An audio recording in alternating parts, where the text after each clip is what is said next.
చర్లపల్లిలోని Indian జినామిక్స్ కంపెనీపై drugs controller అధికారులు దాడులు నిర్వహించారు. యాంటీ క్యాన్సర్ డ్రగ్స్ తో పాటు యాంటీబయోటిక్ ఇంజెక్షన్ల తయారీ, ఇంజెక్షన్ల ద్వారా DNA దెబ్బతినే అవకాశం ఉన్నట్లు గుర్తించారు. ఈ డ్రగ్స్ వల్ల క్యాన్సర్ పేషెంట్ కు మరింత అనారోగ్య సమస్యలు తలెత్తే అవకాశం ఉంది. కీమోథెరపీలో ఈ ఇంజెక్షన్లను వాడుతున్నట్టు గుర్తించారు. అనుమతులు లేకుండా ఇంజెక్షన్లు తయారు చేస్తున్న ముఠాను గుట్టురట్టు చేశారు. డ్రగ్స్ కంట్రోల్ బోర్డు అధికారులకు వచ్చిన సమాచారంతో దాడులు నిర్వహించారు. ఇంజెక్షన్లను వాడడం వల్ల మనిషి ప్రాణాలు పోయే అవకాశం ఉన్నట్లు గుర్తించారు. కంపెనీ డైరెక్టర్ అనిల్ కుమార్ ను అదుపులోకి తీసుకుని విచారిస్తున్నారు డ్రగ్ కంట్రోల్ బోర్డు అధికారులు.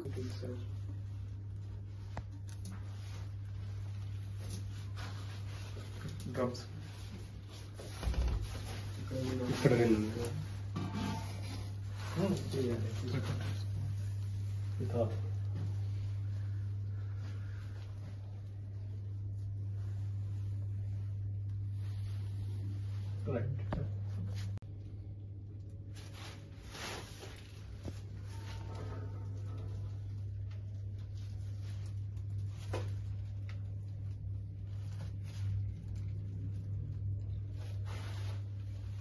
మరిన్ని అప్డేట్స్ కోసం మా ఛానల్ని సబ్స్క్రైబ్ చేయండి.